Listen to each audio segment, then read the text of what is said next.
Building your own home is a huge milestone in life. This is a story about how my marriage collapsed after achieving this dream. I am Adeline, 30 years old.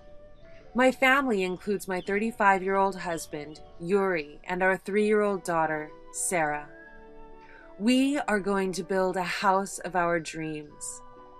When I told this to my family, I hoped they would believe in me, that it would be smooth sailing.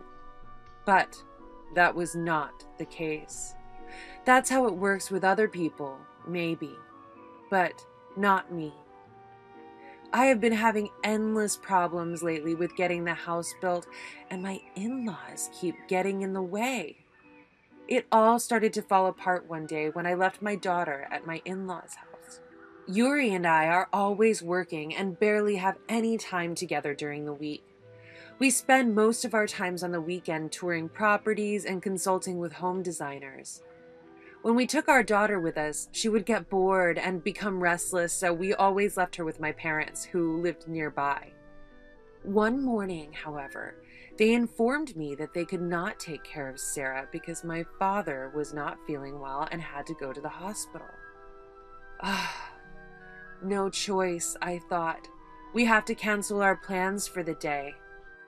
I thought so. But then my husband said to me, "Why don't you just ask my parents to take care of her?" I was honestly concerned that my husband and I were about to have a conflict.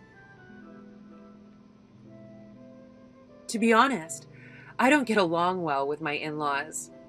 My in-laws are the kind of people who think once you're a family, they can treat you however they want. Since when did that become the norm?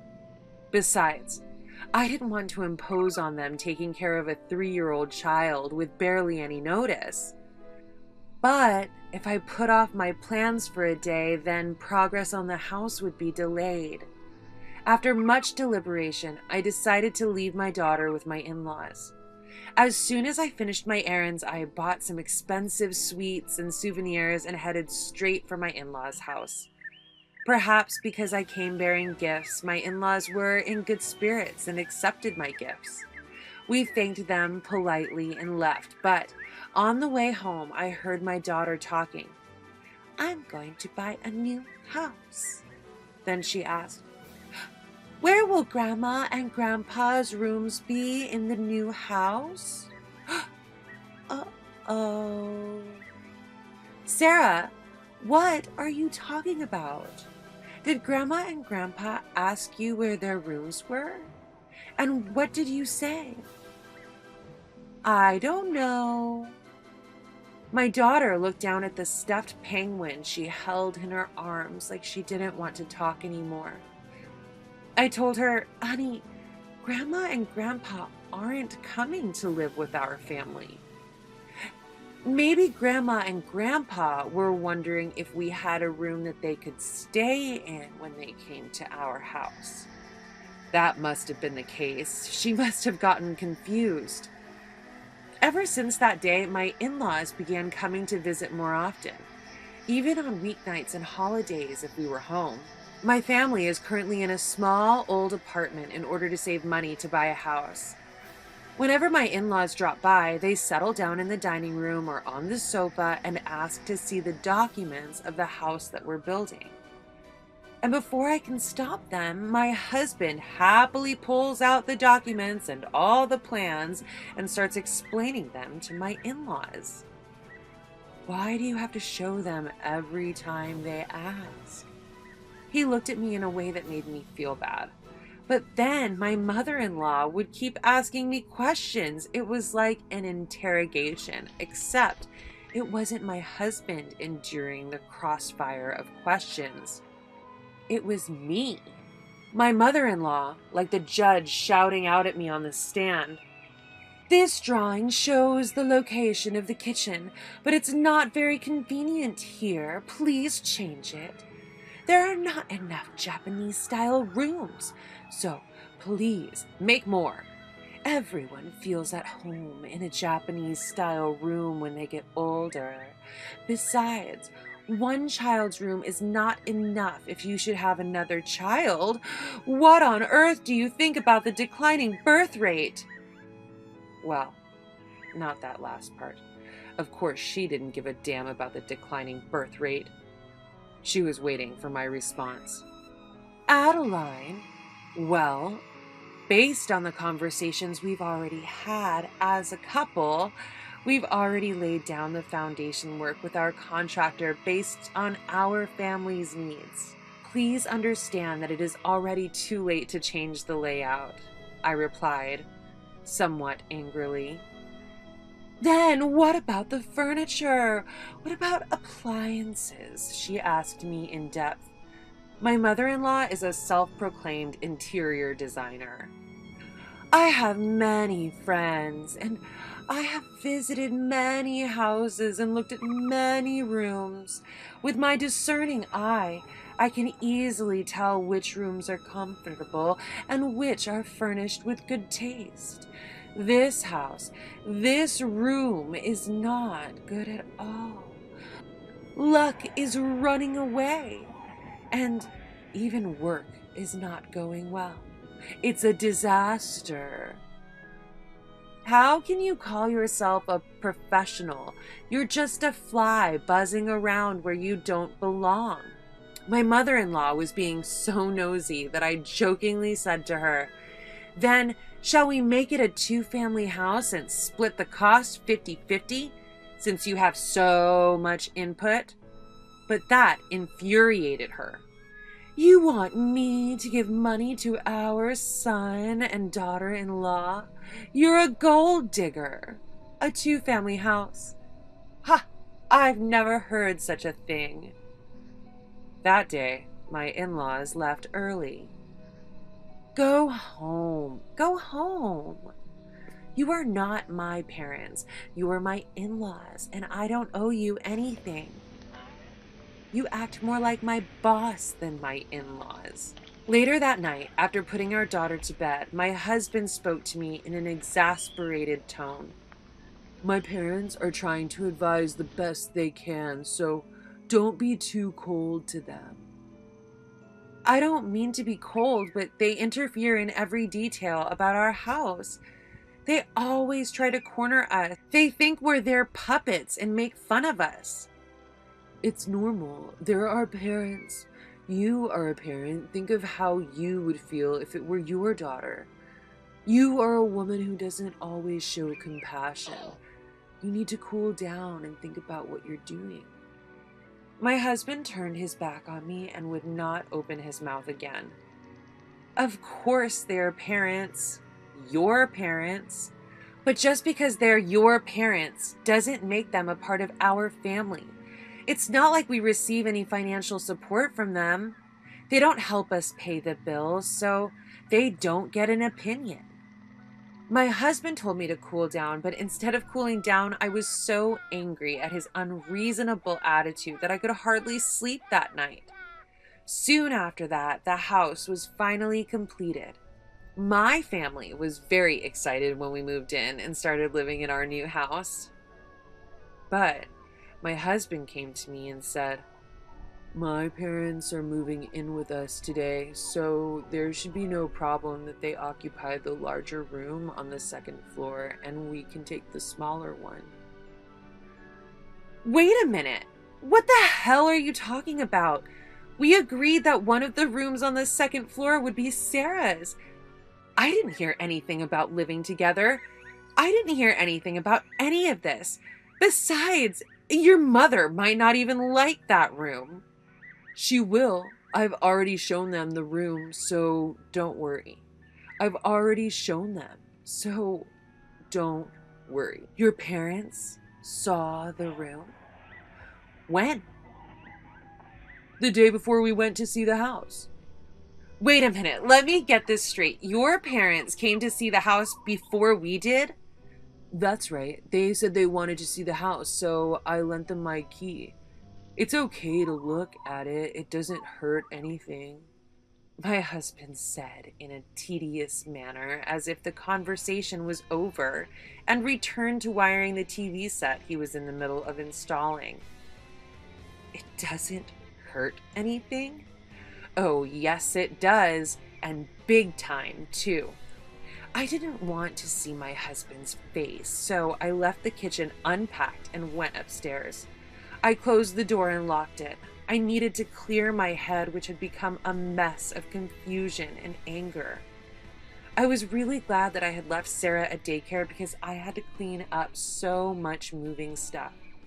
I was thankful for the distraction. I was completely fed up with my husband and in-laws because of their sudden announcement that they were moving in with us. I don't want to be with them even for a second more. However, my husband and I just made a big purchase, a house. I had to stay calm and collected. Think about what you are allowed to say and what you are not allowed to say for my daughters and my future. I remained in my room thinking about what I should say and waiting for my in-laws to arrive. Just as my husband had said, they arrived in the early afternoon with a truck loaded with their belongings. They should at least welcome us. They have no common sense at all. Oh my God, you haven't even cleaned up the mess yet. You're such a waste of space. After a lot of complaining, my in-laws entered our newly built house as if it was their right to do so. I listened attentively to what was going on upstairs, and then I went out of the room and headed for the front door. I wasn't told that we were going to be living with you too. My first words of resignation were surprisingly cold. My father-in-law, perhaps annoyed by this, was quick to blame me. I told Yuri. It shouldn't be a problem, should it? But it is a problem. It was only this morning that I heard from Yuri that he invited his parents to come live with us, and I have absolutely no intention of living with the two of you, with such rude people. What? Yuri said it's fine. You think you can go against your husband even though you are his wife? Yes, I do. You think I'm a brazen wife, do you? If you don't like it, why don't you just leave? I knew it was no good. I've been thinking this for a long time, but the way of thinking is so different that I can't have a conversation with these people. As I remained silent, thinking about how to fight back, my husband flew in with a panicked look on his face. What are you doing, Adeline? Don't fight with my parents. Fighting? It's not like we are equals. I was being unilaterally abused just because I was his wife. And now my husband is blaming me again? I guess the apple doesn't fall far from the tree. Yuri, I can't live with your parents. Don't embarrass me. You are my wife, so you're supposed to obey me, your husband. I am a human being before I am your wife. Do you think that you can force me to obey you? My father-in-law, who was listening to our conversation, said, I don't want that kind of wife for you. I don't want that kind of wife in my house, he shouted loudly. Then my husband said, being my wife comes first. If you can't take care of my parents, we might as well get a divorce. I agree with my father. I understand. Then let's get a divorce, I said it, loud and clear. Here was my husband initiating a divorce, and I, his wife, was agreeing to it. I prayed that the smartphone in my pocket was recording this exchange. I continued on, inwardly praying. Since we will separate and soon be no more than strangers, then please immediately return $259,778.88 that I loaned Yuri for the construction of the house. What? My in-laws shouted in astonishment. My husband lost his color and looked at me, his face white as a sheet. I explained the situation to my in-laws, who had no idea what was going on, in a very detailed manner. There seems to be some kind of misunderstanding, but Yuri did not pay a penny for the house. This house was built with only my savings. This is because he had no savings at all, as if he had no planning skills. Since we both worked and split the bills equally between us, we agreed to save the remainder in each of our accounts. But this person was wasting money and not putting anything into savings. "Oh, come on, Adeline. You can't go there." It's all true. But when it came time to buy a house, he refused to budge. He wanted the house to be in my name. That's why I lent you the money, didn't I? I have an IOU, so you can't pretend it never happened. Oh, no. Leaving my husband and in-laws stunned, I quickly packed my suitcase and overnight bag full of my valuables, clothes, and my daughter's favorite toys. I made sure not to forget my daughter's favorite penguin under my arm. I loaded them into my own Mini Cooper and quickly started the car. I said goodbye to the new house I had known so briefly. Then I picked up my daughter from daycare and headed for my parents' house. My parents were quite surprised to see me show up out of the blue, dressed in sweatpants and carrying a large amount of luggage. "If it's too urgent or inconvenient, I can go to a business hotel," I said with reserve. Then my parents hurried to stop me before I could turn around and leave. I thought maybe they were just worried that I would be taking their granddaughter along with me. In fact, the opposite was true. They had sworn to protect me at all costs. Anyway, I told my parents about the situation. I told them that I was leaving my husband, who had not a single good thing to say about me, and that I wanted to take my daughter and raise her. They promised to cooperate with me fully. They also told me to live at home for a while. This was a very generous offer as I was working. I spent that evening compiling and documenting everything that had happened so far with my husband and in-laws. I also saved the audio data of my conversations with my husband and in-laws, which I had recorded on my phone, to my computer and external media. With these in hand, I visited several lawyers' offices, taking full advantage of my paid time and weekends. Finally, I found a lawyer whom I felt I could trust, and I sent him a formal request. I was doing so much that a week passed in the blink of an eye since that day when I ran out of my beautiful new house. When I left the office after work that day, there was someone waiting for me. It was my husband. I would like to say that he was my ex-husband, but unfortunately, until the divorce was settled, he was still my husband for all intents and purposes. I had nothing to say to my husband, but I was afraid that he would get upset and do something to me. So we went into a coffee shop together, looking for a place where we could be seen. I remembered to turn on the recording function on my phone just in case. I asked my husband as calmly as I could, "Is there something you want to talk about?" "Yes, that's it. That house, I'm going to give it to you, Adeline. I'll remove my name from the lease. Can't you just forget about the money?" "I'm sorry, I can't live in that house anymore. Your father and mother stepped into that house before us, didn't they?"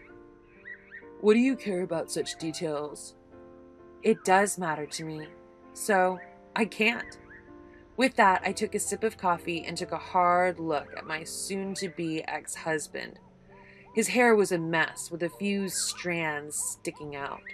He had stubble on his chin, and his complexion was not good. He was wearing a suit, but his shirt was shabby and looked like it hadn't been ironed or dry cleaned. I didn't know how he was getting on, but he looked tired and worn out. "Please, Adeline, I can't pay back such a large sum of money so easily." "You knew it was a lot of money, didn't you? I suggested that the house could be in both of our names, even though it was my house. My house, you were the one who didn't back down." "I thought I would be more like a landlord, and I didn't know you were serious about the divorce. I thought it was just a threat. I didn't know you would take it so seriously." "I am serious. I don't care if he's just not worth it, but I can't imagine such rude parents sticking together." "Oh no." "Sarah is waiting for me, so if you're done talking, I'll leave." I'll leave when you're done. I'm going to take care of Sarah. My ex-husband's words made me feel uneasy. I went back to my parents' house and asked them to be careful, not to let anybody take Sarah by force. A few days after my ex-husband's visit, I received a call that a couple who looked like my in-laws at the daycare center were trying to pick up Sarah. I left early and rushed to the daycare center. Fortunately, I had informed the daycare center in advance, so they let my in-laws wait for me in a separate room. They did not let them see Sarah. When I entered the room with my in-laws, I was suddenly yelled at. "Give me back my grandchild, you thieving cat!" "What do you mean by thieving cat? I am not a thief." "If you are not a thief, you are a fraud. If you are not a thief, you are a swindler. Otherwise, there is no way I would have had that much money at your age." No, all the money I lent to Yuri was my own. It's what I got fair and square. It's a combination of my own money, my parents, and what my grandmother gave me as a gift before she died. A gift? That's right. Every year they deposited the amount of money that would not be subject to tax into an account in my name. That total, the money from the sale of the stock certificates in my name, and my savings that I had been saving, all added up. "We can't believe it was really Adeline's money. You mean you didn't think to make a gift to our son before you died?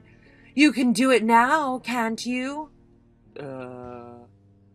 My father-in-law let out a groan and fell silent. My in-laws are showy, vain, and love luxury more than anything else. They are an ordinary working-class family, and since they do not have unearned income, they do not have a lot of savings.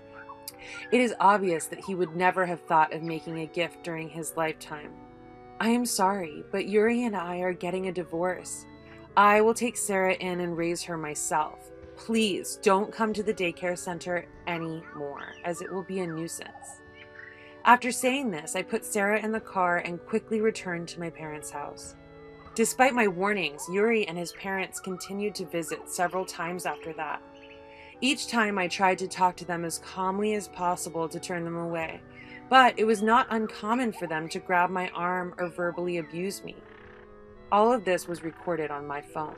About a month after that day, when I ran out of our new house, I sent a text through my lawyer asking for repayment of the debt and an agreement to the divorce. My ex-husband generally agreed, but he was contentious about custody. However, when I told him that if he contested it, I would charge him alimony for the divorce, he threw a little salt.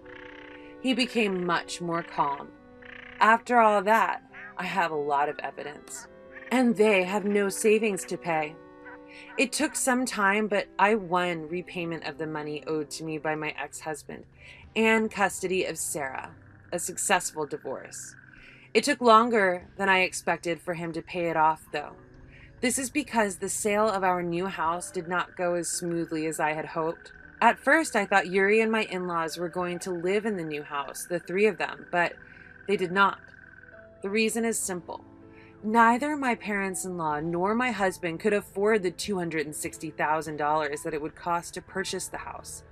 My husband had no savings, and even if he had sold his parents' old house, it would not have been enough to pay for the new house. In the end, he put that newly built house on the market for less than he had paid for it, and after several price deductions, he finally found a buyer. The difference from the purchase price and the commission on the sale were borrowed by my husband from the bank. My husband, who had lost the house and was burdened with debt, had to live with his parents in a shabby house. Furthermore, Yuri's sister, who had also divorced, returned to the family with her two sons. The sons were a junior high school student and a high school student. Perhaps it is because 6 adults are crammed into a small, shabby house that they have a reputation in the neighborhood for cursing and yelling at each other every day. The family no longer bothered us. As long as they couldn't pay us enough child support, there was no way the courts would let them see us. 4 years have passed since then, and my daughter, Sarah, is now in the 2nd grade. We now live in a rented room near my parents' house. On days when I come home late, my parents take care of my daughter and we enjoy spending our days together with the help of my parents. I was thinking that it would be good for the two of us to continue living together, just she and I, without getting remarried. But to my surprise, there is someone I am dating. He's a 36-year-old man who has been divorced and has a first-grade daughter. We often see each other when I drop her off and pick her up from daycare, and we start talking. One day he confessed his feelings for me. Recently, we have all been going out on play dates together, the four of us with our daughters. The other day, Sarah casually said, "If we were to build a house, it would be nice if all four of us had our own rooms and if we could have a dog." My heart was pounding in my chest. The man who had actually proposed to me a while ago. I have my daughter to take care of, and he is waiting for my answer, but my mind is made up. I walked up to Sarah, hugged her, and said, "Yes, I do. I want to build another house. This time, I want to discuss it with the whole family and make it a house where everyone can be happy."